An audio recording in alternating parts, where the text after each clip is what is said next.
Welcome everyone. आज हम यहाँ पर different types of government discuss करेंगे। टाइप्स ऑफ गवर्नमेंट डिस्कस करेंगे। डिफरेंट टाइप्स ऑफ गवर्नमेंट, उनको यहाँ पर हम डिस्कस करेंगे। पहली स्लाइड में क्या है? मोनार्की। मोनार्की या मोनार्ची। मोनार्ची का मीनिंग क्या होता है? रूल बाय किंग और क्वीन। मोनार्ची भी दो टाइप्स की होती है, एब्सोल्यूट मोनार्ची और कॉन्स्टिट्यूशनल मोनार्ची। मोनार्ची भी दो टाइप्स की है, एब्सोल्यूट मोनार्ची और कॉन्स्टिट्यूशनल मोनार्ची। एब्सोल्यूट मोनार्ची क्या होता है? जहां पर फुल कंट्रोल होता है किंग या क्वीन के पास। जहां पर किंग या क्वीन के पास एब्सोल्यूट पावर होती है, तो उस मोनार्ची को कहा जाता है एब्सोल्यूट मोनार्ची। इसकी एग्जांपल है एब्सोल्यूट मोनार्ची की। अगर हम सऊदी अरेबिया की बात करेंगे, वहां पर एब्सोल्यूट मोनार्ची है। लेकिन जो दूसरी टाइप है मोनार्ची की, वो है कॉन्स्टिट्यूशनल मोनार्ची। यहां पर भी किंग या क्वीन होता है, लेकिन उनका जो वो सिर्फ सेरेमोनियल पावर उनके पास होती है। उनके पास सिर्फ सेरेमोनियल पावर होती है। किंग और queen has no power, just ceremonial power. यहां पर कॉन्स्टिट्यूशनल मोनार्की में क्या होता है? यहां पर इलेक्टेड गवर्नमेंट होती है। यहां पर इलेक्टेड गवर्नमेंट होती है, लेकिन यहां पर भी किंग और क्वीन होते हैं। लेकिन यहां पर किंग और क्वीन के पास एब्सोल्यूट पावर नहीं होती है। यहां पर किंग और क्वीन के पास सिर्फ सेरेमोनियल पावर होती है। लेकिन एब्सोल्यूट जो मोनार्ची है, यहां पर एब्सोल्यूट पावर, यहां पर सबसे ज्यादा पूरी पावर किसके पास होती है? किंग और क्वीन के पास होती है। कॉन्स्टिट्यूशनल मोनार्की जो एग्जांपल है मोनार्ची की, वो है प्रेजेंट में ब्रिटेन। ब्रिटेन में इस वक्त मोनार्की है, मोनार्ची है, लेकिन कॉन्स्टिट्यूशनल मोनार्ची है। लेकिन अगर हम सऊदी अरेबिया की बात करेंगे, यहां पर एब्सोल्यूट मोनार्ची है। सऊदी अरेबिया में किंग और क्वीन के पास एब्सोल्यूट पावर होती है। उसके बाद जो नेक्स्ट टाइप ऑफ गवर्नमेंट क्या है? वो है डेमोक्रेसी। डेमोक्रेसी क्या होता है? Rule by people. डेमोक्रेसी की फेमस डेफिनेशन आपने पढ़ी होगी, Abraham Lincoln, democracy is of the people, for the people and by the people. तो डेमोक्रेसी के भी दो टाइप्स है, direct democracy and indirect democracy. Democracy की भी दो टाइप्स है, direct democracy and indirect democracy. सबसे पहले हम डायरेक्ट डेमोक्रेसी को स्टडी करेंगे। डायरेक्ट डेमोक्रेसी पॉसिबल है सिर्फ जो भी कंट्रीज जियोग्राफिकली स्मॉल कंट्रीज हो, उसके बाद पॉपुलेशन भी वहां पर बहुत कम हो, तो वहां पर पॉसिबल है डायरेक्ट डेमोक्रेसी। डायरेक्ट डेमोक्रेसी में गवर्नमेंट होती है, लेकिन जब भी वहां पर डायरेक्ट डेमोक्रेसी में गवर्नमेंट ने कोई पॉलिसी बनानी है, कोई कानून बनाना है, वहां पर गवर्नमेंट क्या करती है? वहां पर गवर्नमेंट एक रेफरेंडम निकालती है।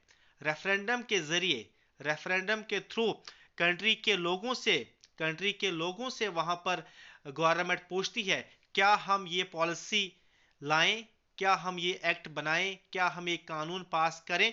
उसके बाद उस रेफरेंडम पर कंट्री के जो पॉपुलेशन है, कंट्री के जो लोग हैं, वो वोट करेंगे। फिर मेजॉरिटी वहां पर देखा जाएगा, मेजॉरिटी में लोग क्या बोलते हैं, फिर मेजॉरिटी की विल को वहां पर माना जाएगा। लेकिन जो दूसरी डेमोक्रेसी है, इनडायरेक्ट डेमोक्रेसी, इनडायरेक्ट डेमोक्रेसी में क्या होता है? लोग अपने रिप्रेजेंटेटिव्स को चुनते हैं। लोग वोटिंग के जरिए अपने रिप्रेजेंटेटिव्स को चुनते हैं। तो वहां पर वो रिप्रेजेंटेटिव्स क्या करते हैं? वो पॉलिसीज फ्रेम करते हैं लोगों के लिए, वो कानून बनाते हैं, वो बिल पास करते हैं। इनडायरेक्ट डेमोक्रेसी की एग्जांपल है यूएसए है, इंडिया है। लेकिन डायरेक्ट डेमोक्रेसी की एग्जांपल है स्विट्जरलैंड। डायरेक्ट डेमोक्रेसी की एग्जांपल क्या है? स्विट्जरलैंड। डायरेक्ट डेमोक्रेसी में क्या होता है? गवर्नमेंट रेफरेंडम निकालती है। कोई भी पॉलिसी गवर्नमेंट खुद से नहीं बना सकती है डायरेक्ट डेमोक्रेसी में। वहां पर रेफरेंडम निकालना है, लोगों से पूछना है, मेजोरिटी विल मानी जाएगी। लेकिन इनडायरेक्ट डेमोक्रेसी में ऐसा नहीं होता है। वहां पर जो रिप्रेजेंटेटिव लोगों ने चुनकर भेजे होते हैं, वो अपनी मर्जी से वहां पर पॉलिसीज फ्रेम करते हैं, बिल लाया जाता है, कानून बनाए जाते हैं। ये दो टाइप्स हैं डेमोक्रेसी की। उसके बाद जो नेक्स्ट फॉर्म ऑफ गवर्नमेंट है, वो है ऑटोक्रेसी। ऑटोक्रेसी मींस क्या होता है? Rule by one person. यहाँ पर एक इंसान का रूल होता है, उसी के पास सारी पावर्स होती है, वो किसी के साथ कंसल्टेशन नहीं करता है, किसी की एडवाइस नहीं लेता है, किसी की सजेशन नहीं लेता है। यहाँ पर ये क्या होता है, किसी कोई मीटिंग नहीं लेता है, यहाँ पर किसी से कोई राय नहीं पूछी जाती है। यहाँ पर इस पिक्चर में दिखाया गया है, एक यहाँ पर रेड कलर में यहाँ पर मैन है, ये सबसे ऊपर है, इसके इर्द गिर्द बाकी सभी है। मतलब जो भी कंट्री का अच्छा या बुरा होगा इसी के पास है, इसी के हाथ में है। तो इसको कहा जाता है autocracy, rule by one person. ये भी एक टाइप है गवर्नमेंट की, एक फॉर्म है गवर्नमेंट की। इसकी एग्जांपल है प्रेजेंट में नॉर्थ कोरिया। नॉर्थ कोरिया में किस टाइप की गवर्नमेंट है, वहां पर ऑटोक्रेसी है, रूल बाय वन पर्सन। उसके बाद नेक्स्ट फॉर्म ऑफ गवर्नमेंट क्या है, ओलिगार्की। ओलिगार्की क्या होता है, रूल बाय फ्यू पीपल। इस टाइप ऑफ गवर्नमेंट में क्या होता है, एलीट क्लास जो होती है, कंट्री की जो एलीट क्लास होती है, ये रूल करती है। कुछ लोग मिलकर एलीट या बिजनेसमैन होंगे या किसी बड़े खानदान से होंगे या रिच पॉलिटिशियंस होंगे, तो फ्यू पीपल जो कंट्री पर रूल करते हैं, उस टाइप की गवर्नमेंट को बोलते हैं ओलिगार्की। इसकी एग्जांपल है जैसे चाइना है, चाइना में हमने पढ़ा को सिर्फ एक पार्टी, कम्युनिस्ट पार्टी, उसी के जो एलीट क्लास से एलीट लोग हैं वही वहां पर बार बार रूलिंग पार्टी बनती है। टर्की की एग्जांपल है, पाकिस्तान में भी मैं कह सकता हूं, क्योंकि पाकिस्तान में भी पावरफुल इंसान ही गवर्नमेंट में आ सकता है, कोई आम इंसान वहां पर नहीं आ सकता है। तो इस टाइप ऑफ गवर्नमेंट को हम बोलेंगे ओलिगार्की। नेक्स्ट जो टाइप है गवर्नमेंट की वो है थियोक्रेसी। थियोक्रेसी क्या होती है, rule of religious authority. Theocracy एक टाइप है गवर्नमेंट की, इसका मीनिंग क्या होता है, rule by religious authority. Present में हम ईरान की बात करेंगे, ईरान में तो गवर्नमेंट होती है, इलेक्टेड गवर्नमेंट होती है, लेकिन अगर ईरान की गवर्नमेंट कोई कानून बनाती है, लेकिन अगर वहां के जो टॉप रिलीजियस लीडर है उसको वो पॉलिसी, वो कानून पसंद नहीं आएगा, तो वहां पर वो इंप्लीमेंट नहीं होगा। तो इस टाइप ऑफ गवर्नमेंट को कहा जाता है थियोक्रेसी। क्या कहा जाता है, थियोक्रेसी।